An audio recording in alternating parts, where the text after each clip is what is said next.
Greetings everyone and welcome to my YouTube channel. I'm your host Captain Rye, and today's World of Warships video is me and the new British light cruiser line. Specifically, the Diane, or the Dana, or the Dana. I have no idea how you pronounce the name of this ship. I'm not English, I don't know where its origins come from. Although, I do try to pretend to be English from time to time. Oh, there is so much to say and talk about the new British light cruiser line. First off, let's start with the fact that it doesn't have HE. I understand the decision. I do. But it makes no sense down here in the lower tiers. And it makes no sense down here in the lower tiers because in a ship like the one I'm in, which I'm just going to call the Diane, you're a tier 4 light cruiser going up against ships like the Phoenix, a tier 4 light cruiser. Ships like the Kuma, a tier 4 light cruiser. The Svetlana, a tier 4 light cruiser. There's a pattern emerging. They all get the same or similar sized guns, about 152mm main armament. They all have high explosive. So why not give that to the British light cruiser line? You know, make them exactly the same until effectively until the end of the 6th tier, and then give them those special abilities, things like that heal, things like the smoke screen, and then switch them away from the HE ability. Down here at tier 4, it's completely worthless. 100%. And yeah, it's really frustrating. As the battle gets going, it's a big race, it's standard cap mode. I've immediately spotted one of those other tier 4 light cruisers, the Kuma, and I've been hitting him reasonably well, but you know what would make my life so much easier is if I could fire high explosive at him and set him on fire. The armor piercing on the British light cruiser line does seem to have some inconsistency issues. It doesn't reliably penetrate on certain targets, and we're going to see prime example of that a little bit later. Now, I've taken shots in there from the Svetlana. He managed to set me on fire. I didn't intend to pop my hydroacoustic here.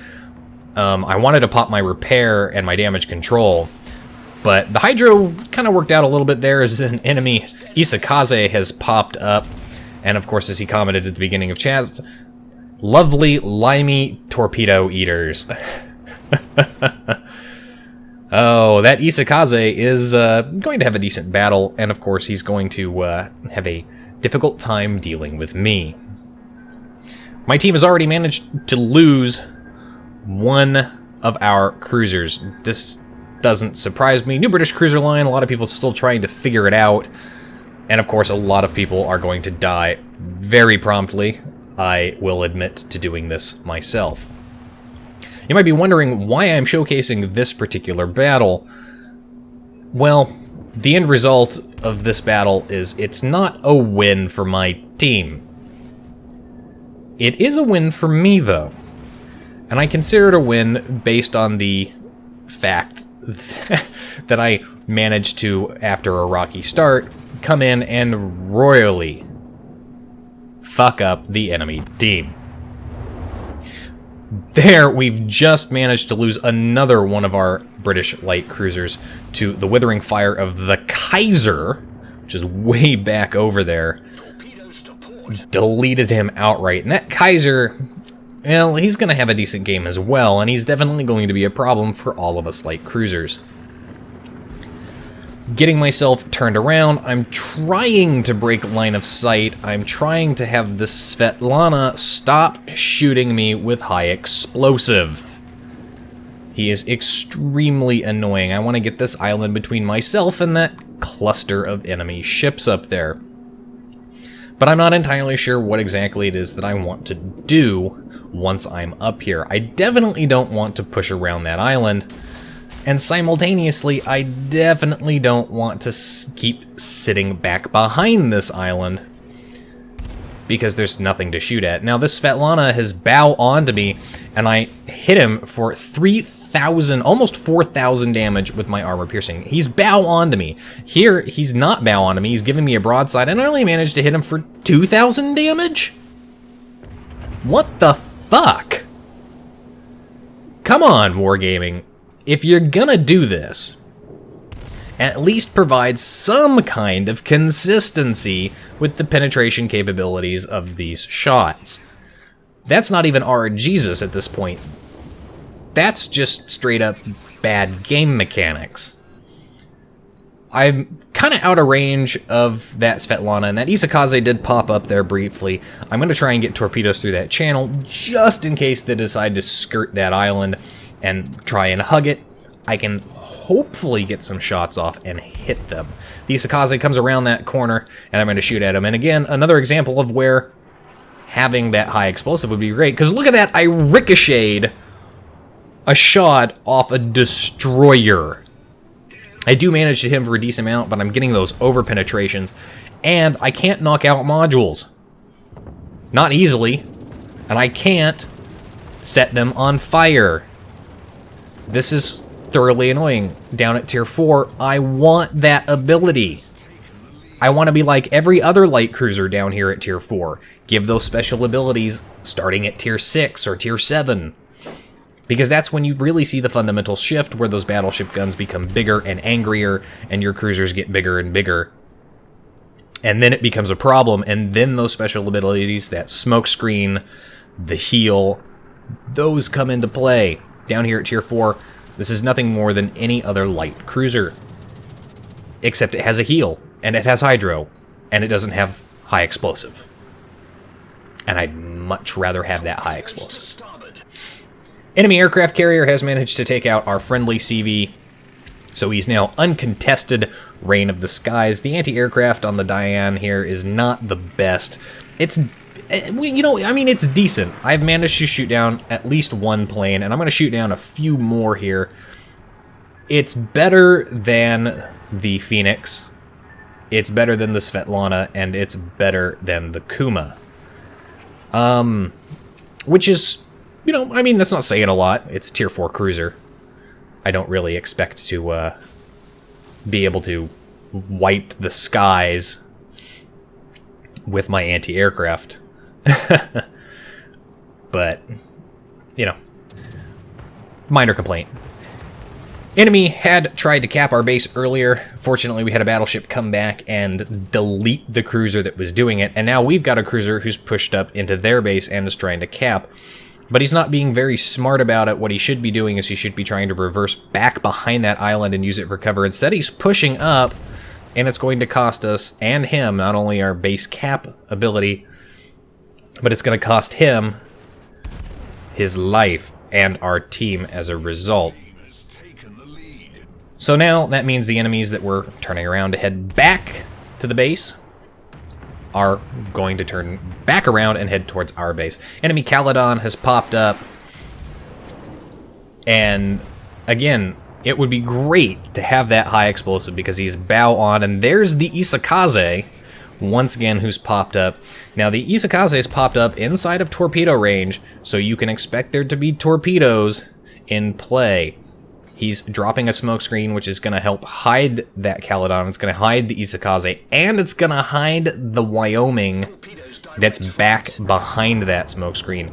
Our Svetlana gets taken out by torpedoes. I managed to narrowly avoid incoming shots from that Wyoming. I'm going to fire off torpedoes at this Caledon, who's just inside torpedo range, and I'm going to start shooting at him. And you know, this is one of those situations where finally the armor piercing is going to pay off. As you can see, I've getting shots out there, and the railguns, this thing really does have railguns. There's a Citadel. I've got the Citadel ranged now. There's another Citadel. There's 2 more Citadels, 5,000 damage, but don't manage to kill him. I don't know who took that kill from me, but I did just do 3 Citadels in a row on him.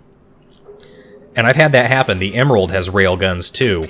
Emerald just single fire, Citadel, Citadel, Citadel, Citadel, Citadel, dead. Enemy Isakaze's got torpedoes out. He's going to try and hit me now. I am turning... I was turning towards those torpedoes, but I was slowing down at the same time so I could avoid them.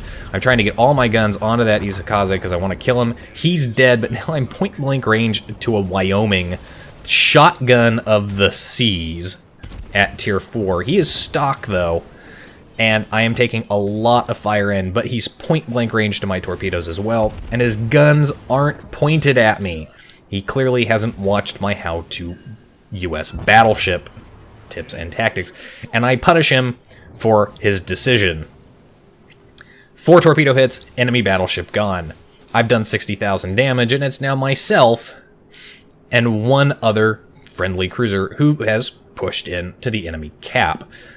Again, he's not playing it as well as he could. He should be using that island as cover because only that Svetlana is in a position to shoot at him. And if he stays back behind and uses that island for cover, tries to break contact as much as possible, he might be able to hang on to that base long enough for us to get a points lead. Enemy aircraft carrier is launching planes, and I can see them appearing, which means I know he's right there. But the enemy Kaiser has popped up, and oh, I definitely do not need to be dealing with him, but his guns aren't pointed at me. This, of course, is probably going to change pretty soon. Now, I'm trying to get Citadel hits on this Langley. I know with high explosive I can Citadel a Langley, but the armor piercing just does not seem to be wanting to do it. There's my Confederate medal, and the enemy carrier has managed to hit me, set me on fire with bombers. Not too bad. He's doing an auto drop with his torpedo planes, so I avoid those entirely. Easy to avoid. Now I'm going to come around this island, and I expect as I come around this island that both that Langley and that Kaiser are probably going to be point-blank range to me. So I'm most likely only going to get one set of torpedoes off. With any luck, I can get 2 salvos off and survive long enough. We'll see how good this Kaiser's accuracy is. Come around the island, I was detected there, and yep, he's got all of his guns pointed at me, dodges shots as they come in. He's in torpedo range. I fire off that set of torpedoes. Now I'm trying to get my torpedoes over on the other one, and no! I run aground, my back end hits, and I'm not able to turn the ship enough to get torpedoes off at that Langley. Oh my god, that was terrible. Had I sailed straight for another second and then turned, I could have done it. I could have nailed that Langley with torpedoes, because I nailed that Kaiser with a 5 out of 6. Not enough to kill him, and he does put out the flooding, so he does survive. But I get high caliber, and my total damage is 113,720, just shy of 114,000 damage in a tier 4 light cruiser. Unfortunately, our Caledon down here, or our friendly cruiser down here, he is not doing well. The Svetlana has punished him. And again, this would be where high explosive comes in, because that Svetlana is not giving him an easy target to penetrate with his armor piercing.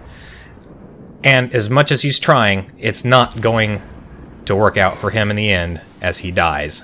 And it's a defeat for my team, but 217,000 damage credits earned, 113,720 damage done, 2,100 XP. Pretty damn good. Top of the team for XP earned, just shy of 1,000 points. And you're wondering why I'm pink. That comes from using this cruiser in an earlier battle. But never fear, I'm no longer pink at the end of this battle. 0 battles remaining, team killer status removed. There's my base thoughts on the low-tier British light cruiser line. And that's it for today's video. If you liked the video, hit that like button, hit the subscribe button, leave a comment down below. If you'd like to get semi-regular channel news and updates, please feel free to like and follow me on Facebook. If you'd like to help support me and my channel, please do so by visiting my Patreon. And if you'd like to submit a replay to be featured in a compilation video or as a standalone battle, please do so by sending it to the email, all of which you can find the links for in the description down below. And as always, I'll see you next time. This is Captain Rye, signing off.